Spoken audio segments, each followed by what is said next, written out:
동아시아사 친구들 반갑습니다. 오늘 우리는 각국의 시민운동과 사회발전 교과서 187쪽 그리고 이제 이 지금 그 대주제 5 경제성장과 정치사회 발전을 다 끝내려고 188쪽 그리고 189쪽까지 하도록 하겠습니다.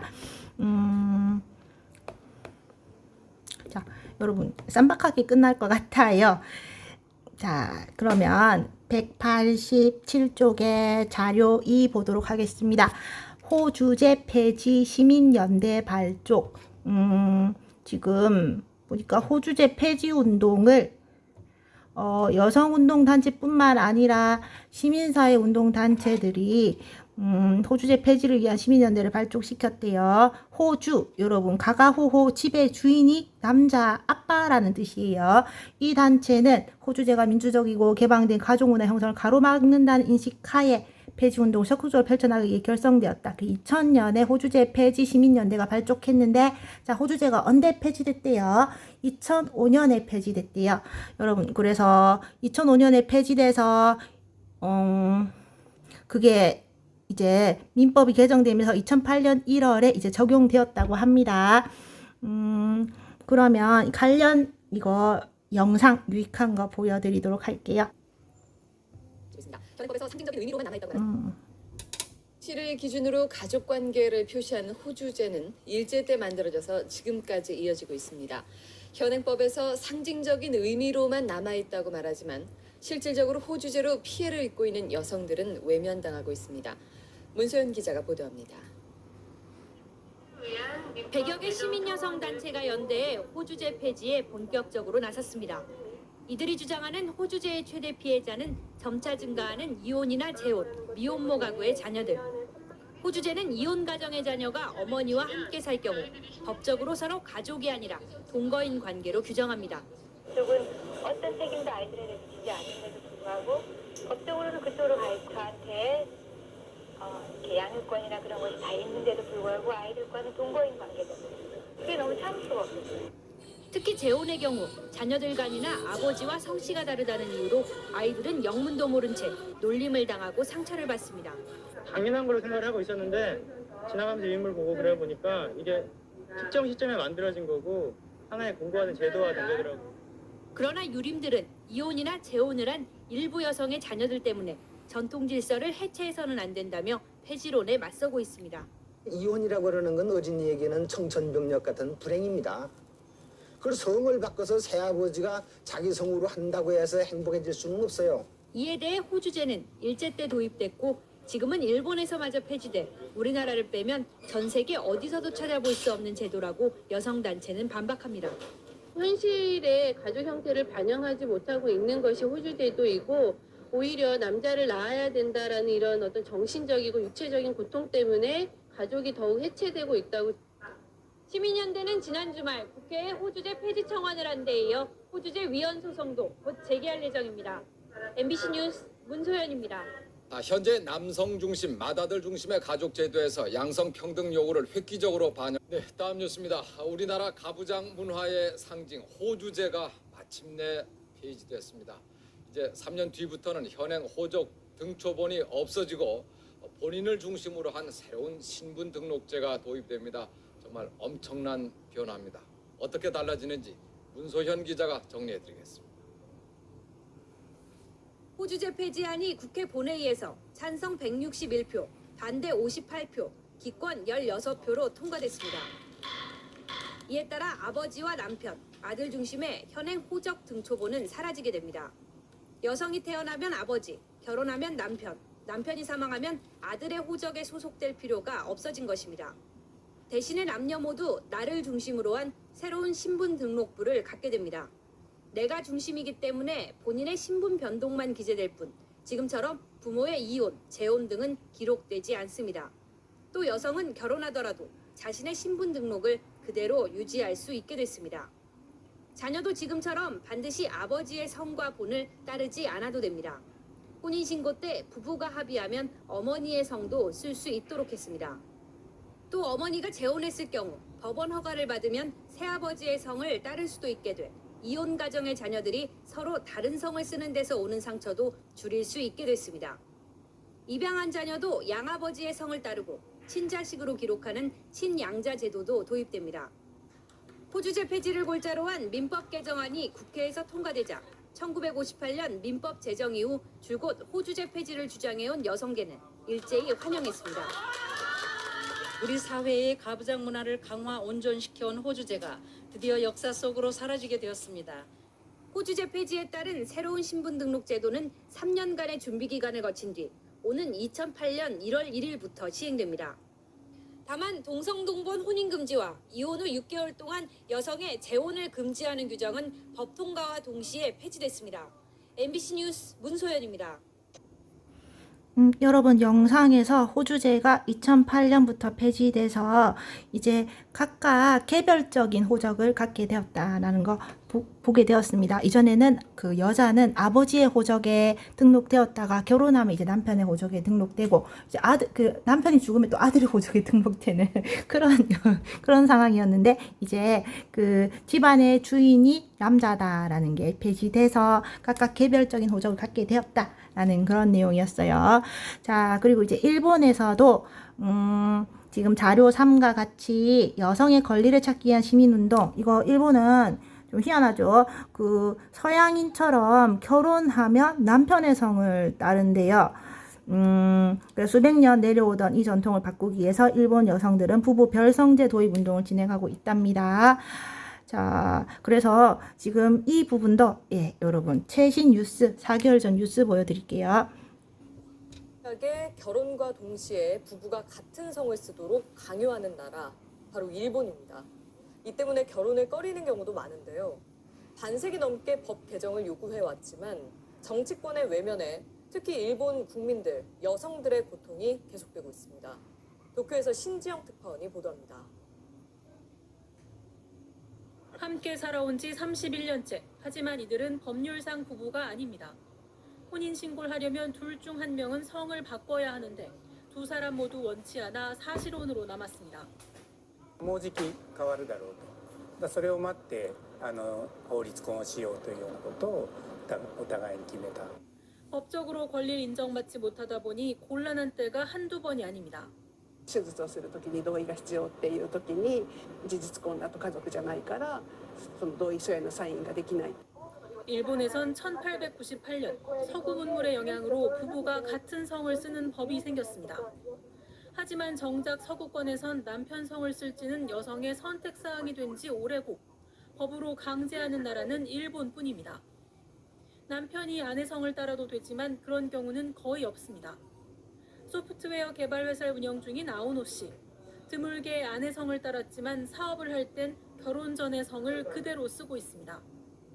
今でも海外に行くときはもうその30年ぐらい前に作ったパスポートと今のパスポートと2つ持って 결혼과 동시에 예전 성을 버려야 하는 일본 여성들은 경력 단절을 우려해 결혼을 미룹니다. 결혼을 하더라도 혼인신고는 하지 않는 50대 이하 사실혼 인구가 122만 명이 넘었습니다.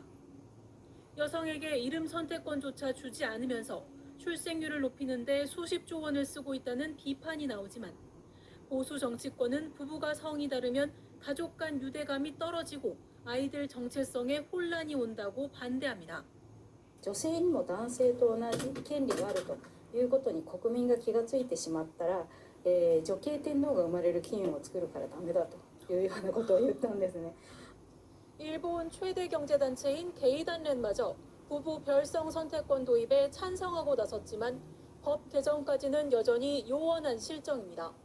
도쿄에서 MBC 뉴스 신지영입니다.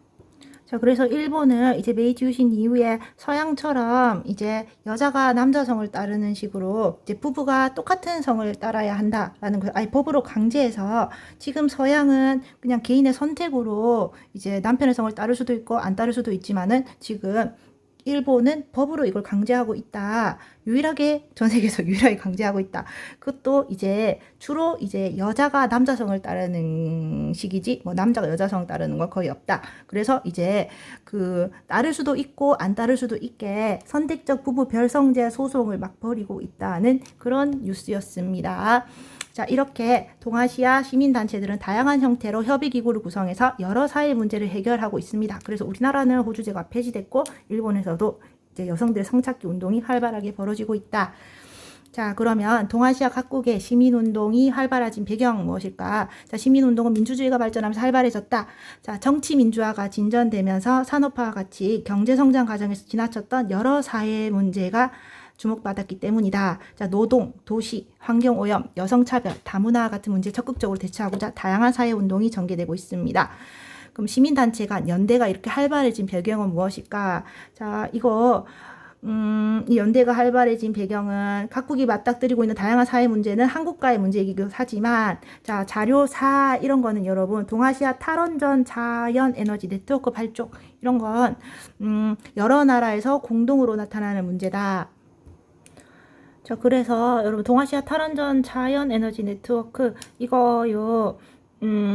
이제 원자력 발전소가 이제 싸게 전기를 많이 엄청난 전기를 생산할 수 있지만은 환경오염도 이제 원자력 발전 돌릴 때는 없지만 이게 여러분 터지면 이게 진짜 위험하잖아요. 막 그거 지진 같은 거 나서 후쿠시마처럼 이렇게 해서 터졌을 때 이 감당이 안 된다. 그러니까 이제 그러니까 원자력 발전소를 돌리지 않는 탈원전 이거 독일이요. 원자력 발전소 돌리지 않거든요, 지금. 그런 것처럼 이제 한중일에 이제 동아시아의 원자력 발전소를 다 없애는 이제 탈피하는 탈원전을 추진하는 시민사회 연대 기구가 2011년에 출범했대요. 그래서 한중일이 안전하고 지속 가능한 사회를 실현하기 위해서 이제 시민연대를 해서 안전하고 평화로운 동아시아를 만들기 위해서 탈원전 시민행동과 자연에너지 확대 운동에 앞장섰답니다.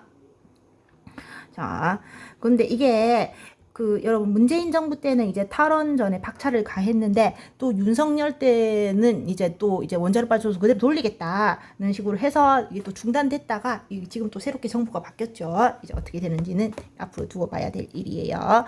그래서 이렇게 한중일 탈원전 이제 추진한 네트워크가 발족됐다. 그래서 여러분 우리나라가 일본 다음으로 세계에서 두 번째로 이제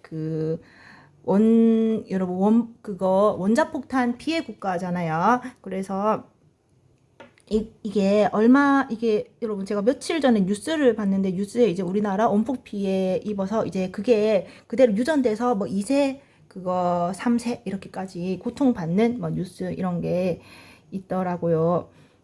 그래서 그게 잘 운영되면 진짜 괜찮은데, 근데 여러분 이게 당장 우리 동네에 원자력 발전소 생긴다 하면 기야말로 우르지잖아요.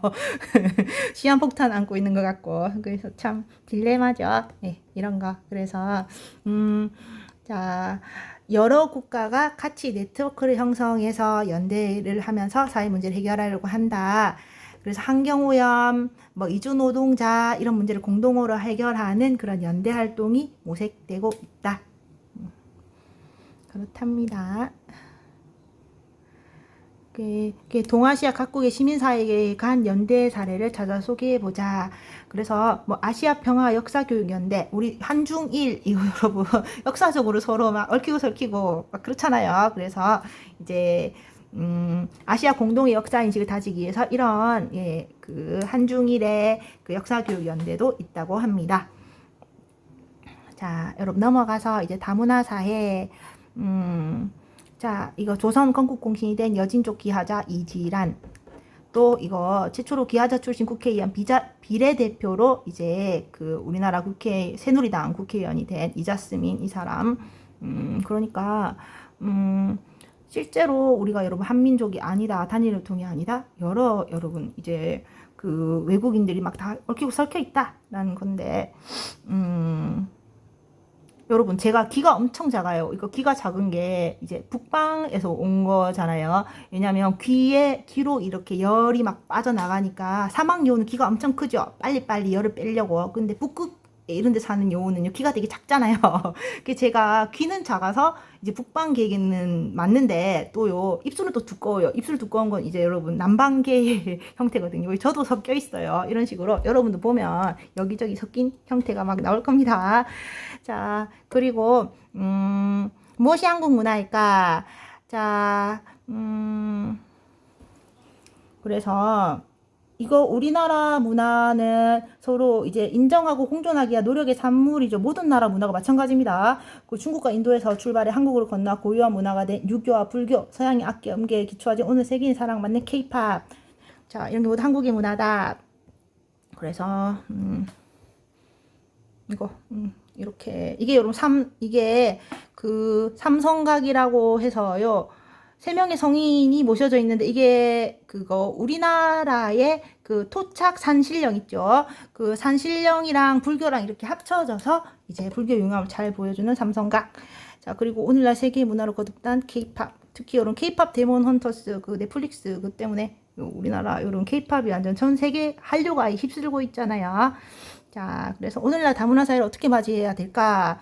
그러니까 여러분 오늘날에만 이렇게 외국인들이 우리나라에 와서 막 결혼하고 이제 일하고 하는 게 아니라 이렇게 여러분 숫자가 오늘날 늘어나서 그렇지 원래 우리가 여러분 다민족 국가다. 그러니까 자 다문화에 대한 거부감을 완전히 떨쳐버리지 못한 이런 모습. 그래서 뭐 반발도 했다는데 근데 여러분 이제 그 사회 현상이 피할 수가 없잖아요. 우리 계속 인구 소멸 단계인데 이제 이주 노동자들 우리도 여러분 외국에 가면 이주 노동자가 되고 결혼 이민자가 되잖아요. 그래서 열린 자세로 받아들일 필요가 있겠다. 이런 거. 자, 여기 우리가 여러분 이런 거 배웠어요. 그리고 동아시아 삼국이 해결해야 될 과제. 여기도 이것도 여러분 유익하죠. 한번 직접 봐보세요. 그래서 189쪽 까지 우리가 경제 성장과 정치 사회 발전했고요. 다음 시간에 이제 드디어 마지막 이제 갈등과 화해. 그래서 영토 문제, 역사 문제, 그리고 앞으로 우리가 화해에 이제 더 발전된 길을 가자 하는 내용 마지막으로 하도록 하겠습니다. 자, 수고 많으셨어요. 끝.